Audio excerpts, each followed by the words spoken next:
Okay, hello. I am Dr. Raquel Daly, and thank you so much for joining us on the Best Life Abroad podcast.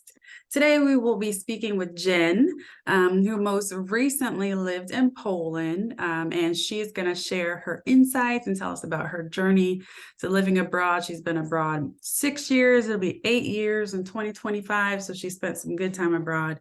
And Jen, welcome to the Best Life Abroad podcast. Thanks for joining us. Thanks for having me. Of course.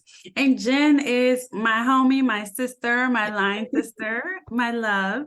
So I'm so happy to have her joining us today. And Jen, if you can start by just telling us a little bit about yourself, and even just the idea of moving abroad, like how did it come that you would even entertain the vision of going abroad?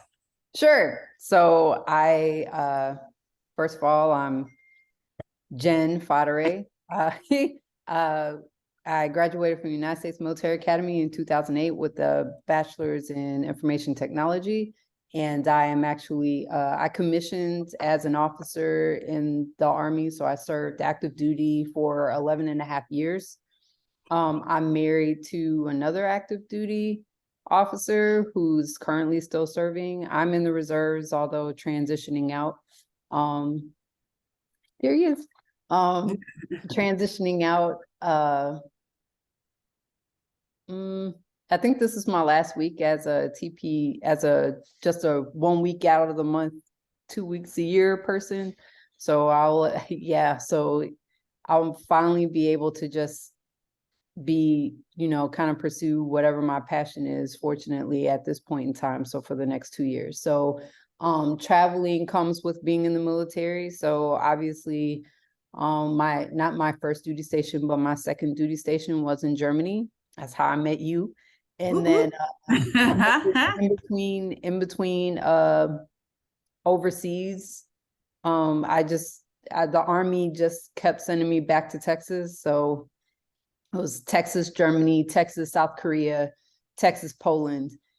I'm in Louisiana for a short period right now, but we'll be going back to South Korea in the summer. So, Yay. yeah. So this is, oh no, I'm sorry. So about an average of 2 years per duty station. I only made it a year and a half to Poland, but Sam will be there for 2 years. So, yep, that's basically how that happened. Yay. So it's really cool to hear about your life abroad, because we haven't talked to anyone yet who has like the military piece of being abroad. Oh, great. So it's really exciting to talk to you about that today. And so your second station was in Germany, and that started kind of life of abroad. How did you feel about that? Like, how were you in Germany? Were you like, I'm over being abroad. I'm kind of ready to go back. What were you thinking? What were you feeling? It was just different. There were some things that were just convenient that I kind of missed. So, obviously being in the United States, you kind of get used to going to Walmart whenever, it's open 24 hours and, you don't have to kind of go around gas or worry about, where you purchase certain things from and whether it's tax exempt or not. And even Germany had a great expat community. So it's not, and most people there spoke English. So I think, or at least could understand you.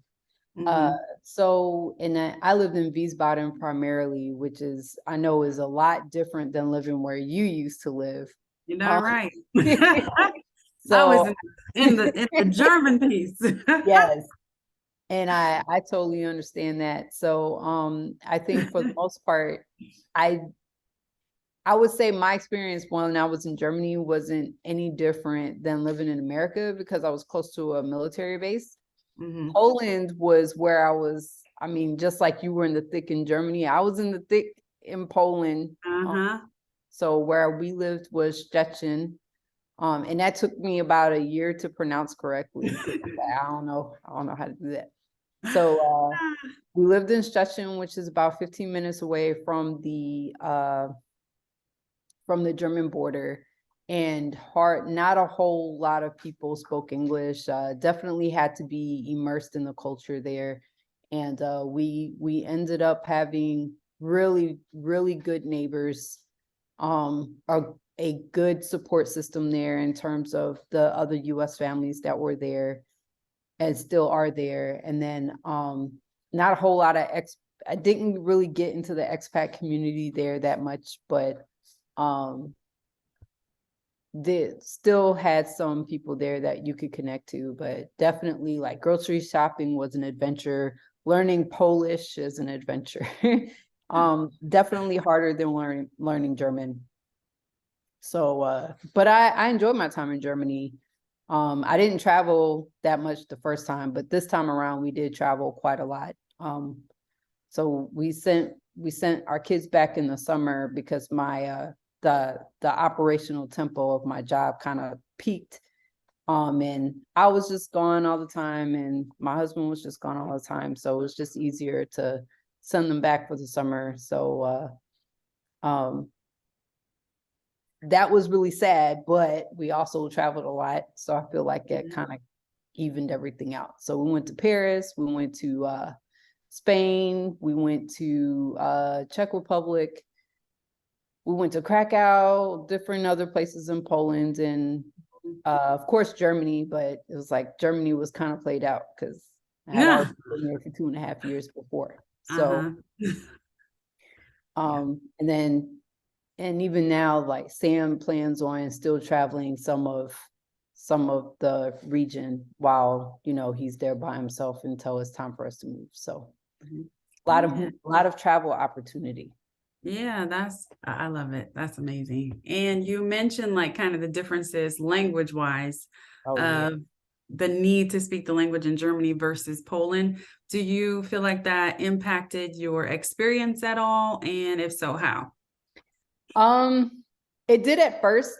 And even before we moved to Poland, I lived in Germany. How different can it be? It's different. And then, you know, just the intimidation of, well, I'm not going to be able to read, you know, the signs and everything. It's like, well, you lived in Korea and you couldn't read any of those signs and they were in Hangul, but you were comfortable.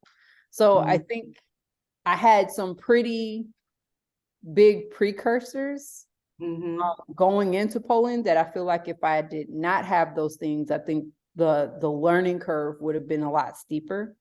So I was fortunate to have those experiences before we left, but hardly anyone there speaks English, even though some of, you know, I think similar to most of the other European countries, they learn English now, but Poland's history is so wow that that you're like, wow, I had no idea. So first of all, I had no idea about Central or Eastern Europe or anything in the Baltics, any country in the Baltics, in terms of geography, Slavic language, anything else like that. I had zero clue.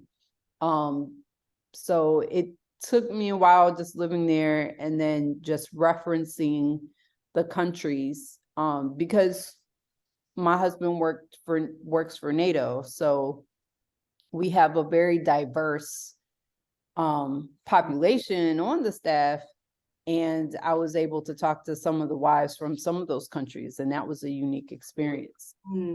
So just, and it kind of put into perspective, like, oh wow, don't beat that American. At least look at a map first. At least try to attempt to say hello. You know, just basic stuff. And I mean, just like any person traveling abroad, you just get really good at menu language.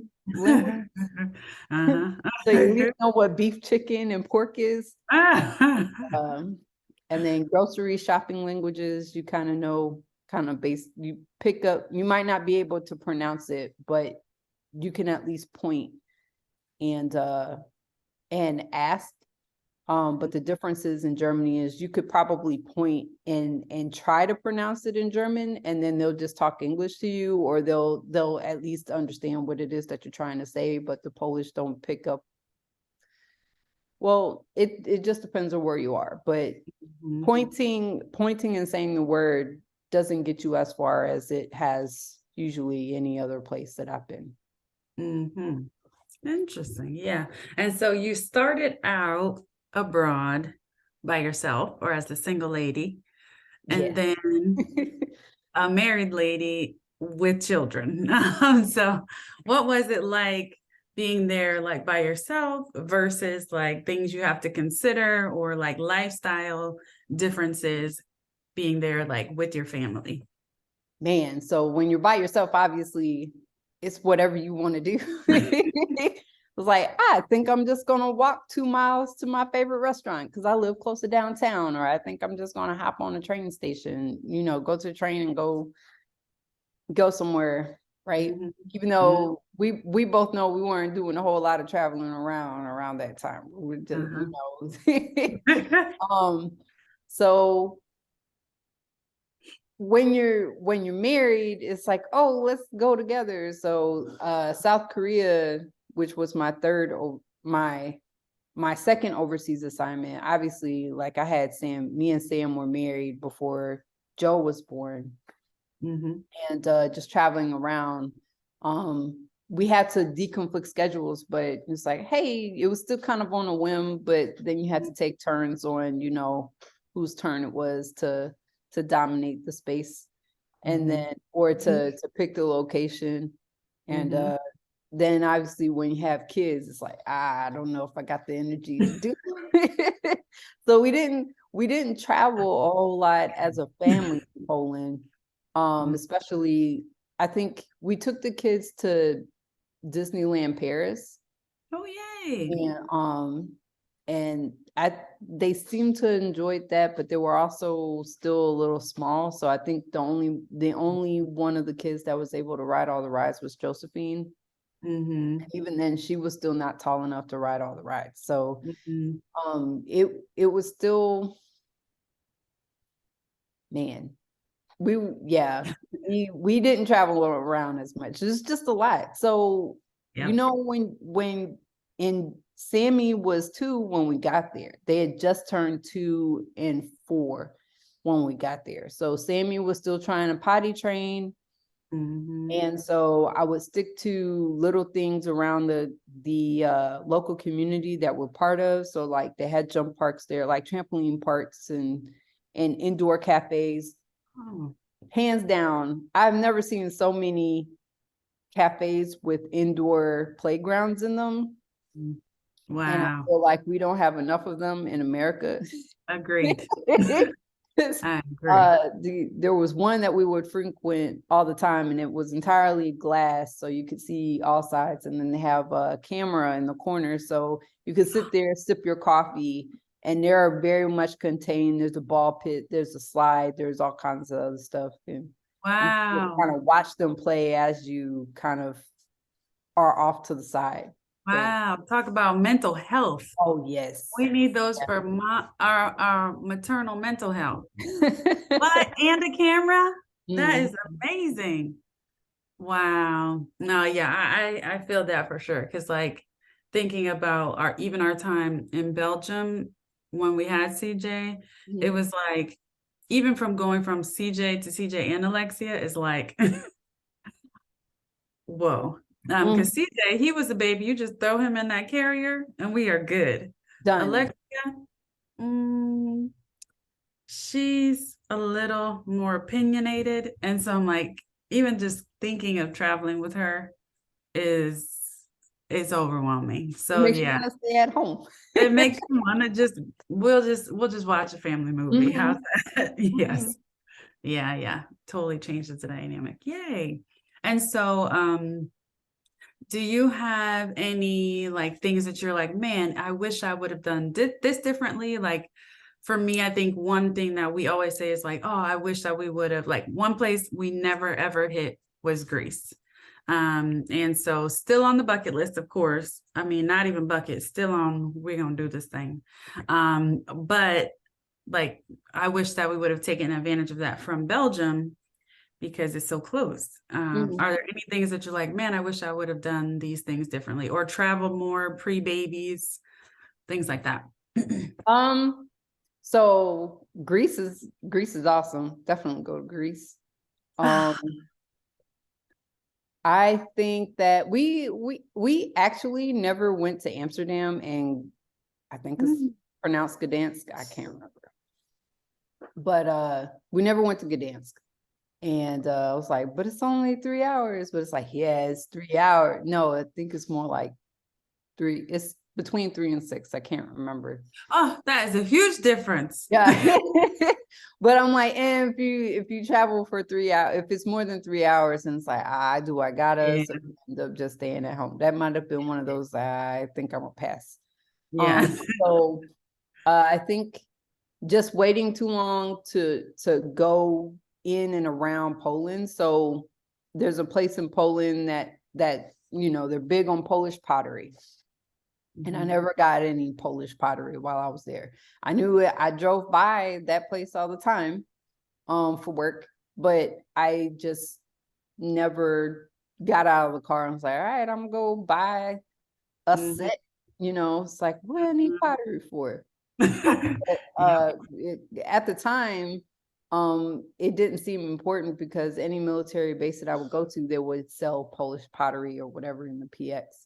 That's the post exchange, the fancy place that you actually need.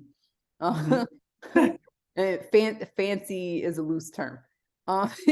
So but then it just seemed like they weren't selling them anymore. And now I'm like, oh, well, I could have went and gone. And there's whole pottery parades and stuff like that. But they still do.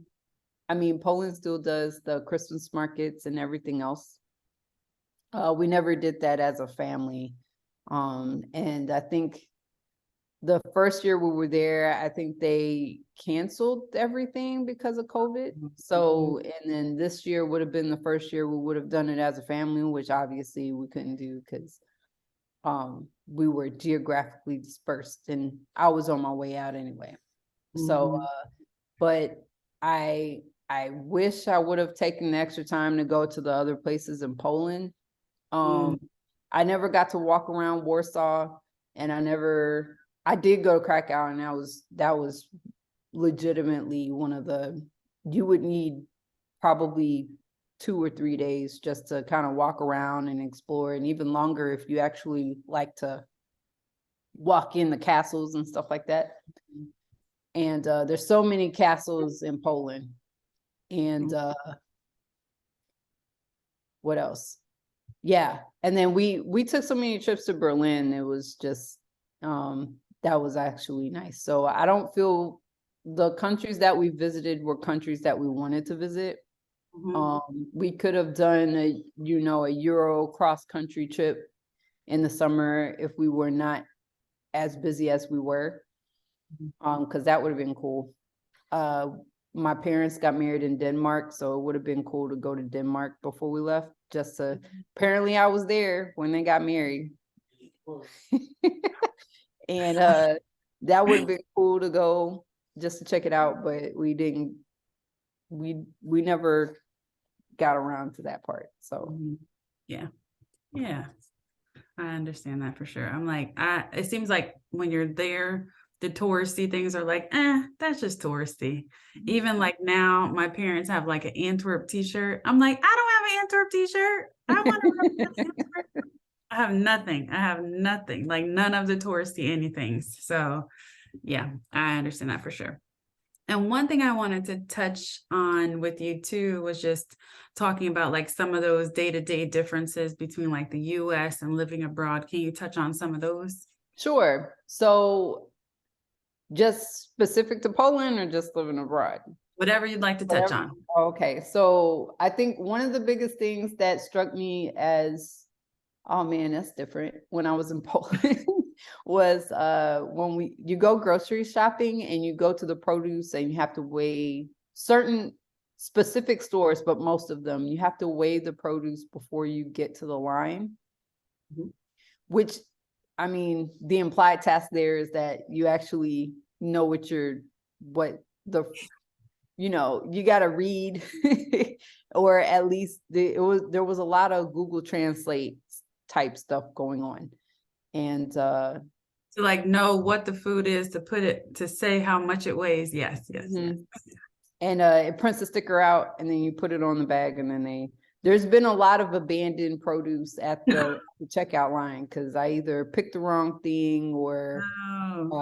I forgot to weigh it. And I could tell in Polish, they're trying to tell me, but they didn't understand English for me to be like, that's okay. I don't want it anymore. So abandoning it is them like giving up on the fact. Some of them just give unsolicited help, and it's like, you're right, that's helpful. But if I wanted to do that, I would have did it myself. Or if I knew how to do it, I would have done it myself. But they're very. It was like, isn't this better? Isn't it? Why would you do that if you know you could, do this a different way? It's supposed to help you. It's like, because I don't want to do it. So I think that just the bills also, so the utilities, I only get a bill every other month. And that was different because it kind of got hard for me to you sit down, you do your monthly bills, and it's like, okay, well, I got a lot in my account this month. Am I missing a bill? It's like, no, you're not. It's just not time to bill you this month. And then you kind of, for me, I can get mixed up pretty easy, especially if you're like, oh, because they'll email you, very good on technology and contactless payments, and like Blick payments are, whoo, that's convenient. You go to your little banking app, you get a Blick code, and then with that Blick code, you could go to the ATM. Like, you don't really need a card Oh, so wow. much anymore. So like just internal payments, it's almost like having Venmo and Cash App and stuff in Poland, except it's tied directly to your bank account. Okay. So I think that by itself was convenient. Man. Oh, in wintertime, so they don't,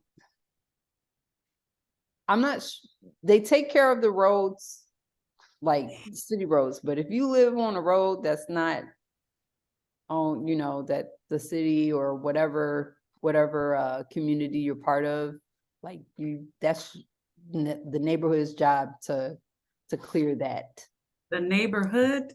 Yeah. So the street that we lived on, it wasn't part of the main street.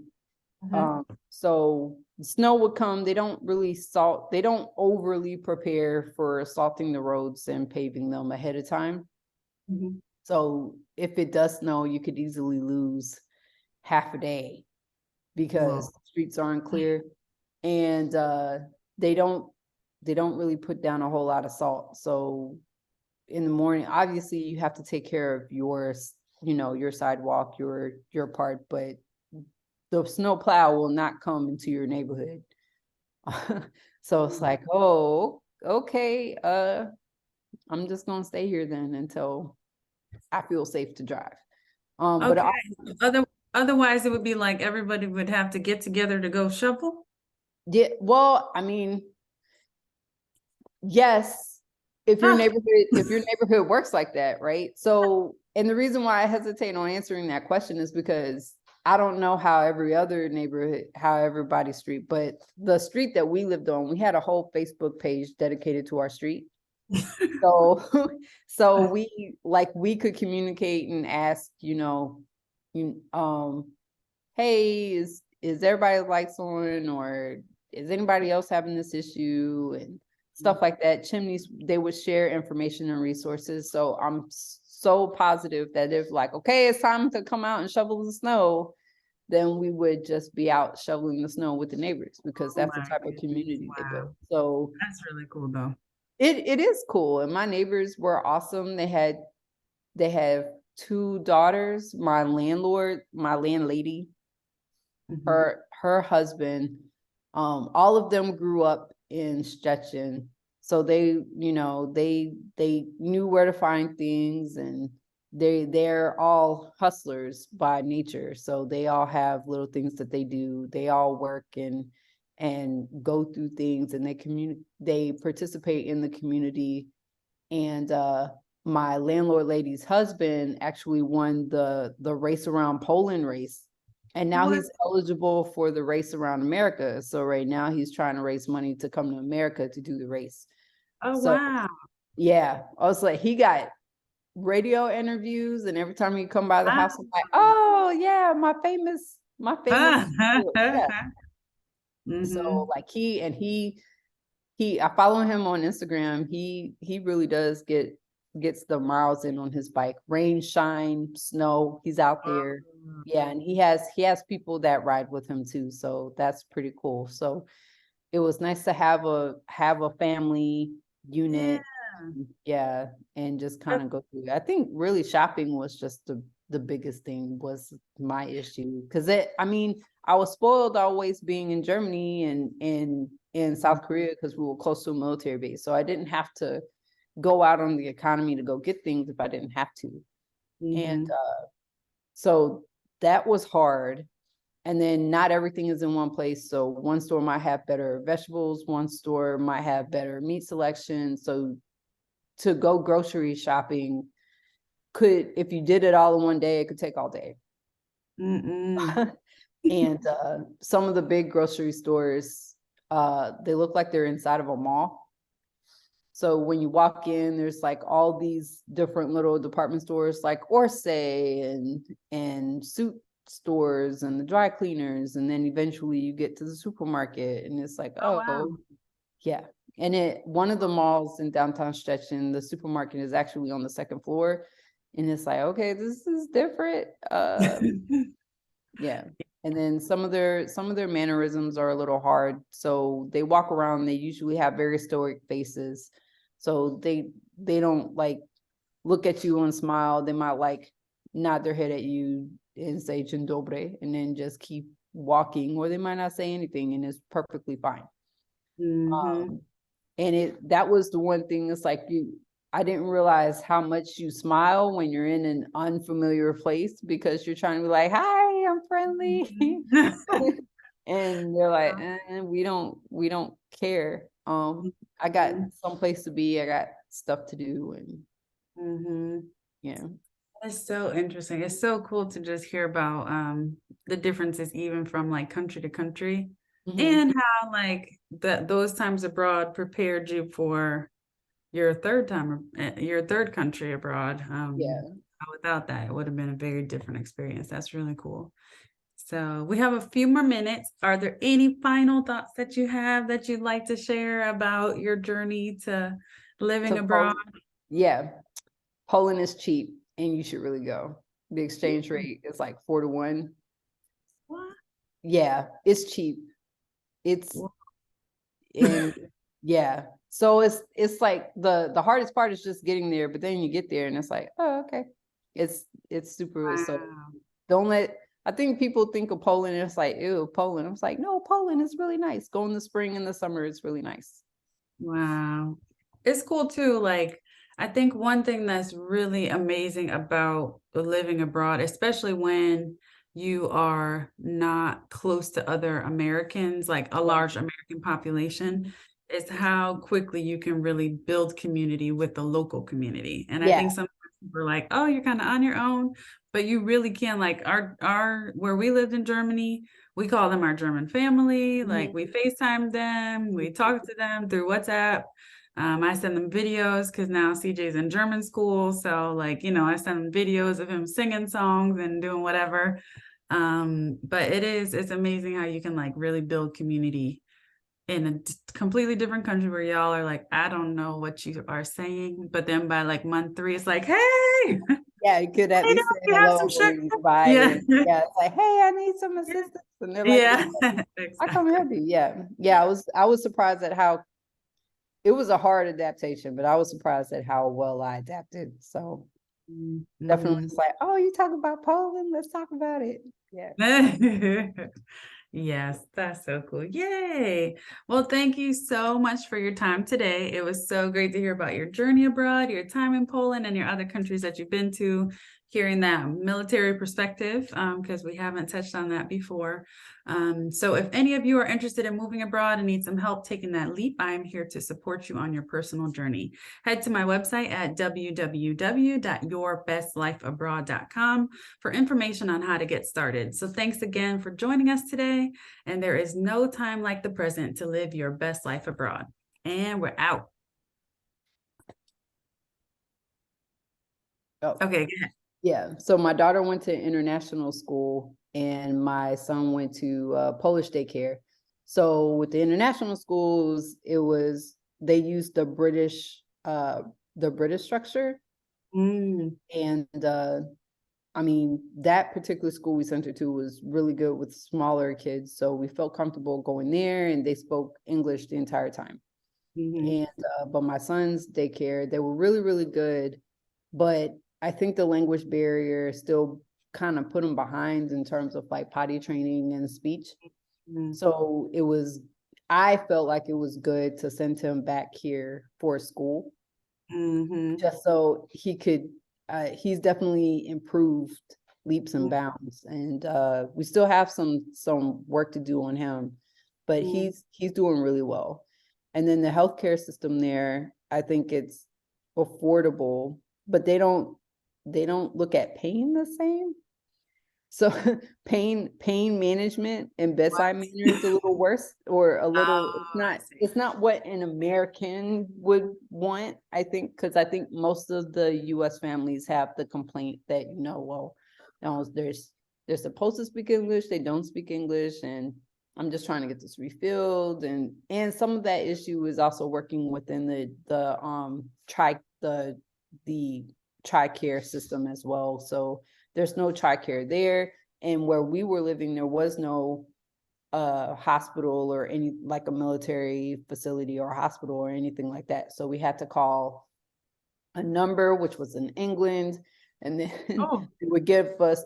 they would have us pick a place to go, which the translators that worked at the NATO base were able to recommend a couple. So we would go there, and you go to the appointment, you fill out the forms, and then you submit it back to the insurance company. But like dental care, they're not very, they're kind of rough, but they have the best dental care apparently in Europe. So a lot of people go in for dental care. Oh, wow. Cosmetic surgery, they have a lot of cosmetic surgery there too. This is affordable. Wow. Yeah, I was like, oh, well, if I get anything done, this is the place to do it, I guess. So, but yeah, like the kids going to school and everybody going to school, and then, just the highs and buys of it all it was a lot. Yeah, that's a big transition with kids, for sure. Mm-hmm. For sure. Yeah.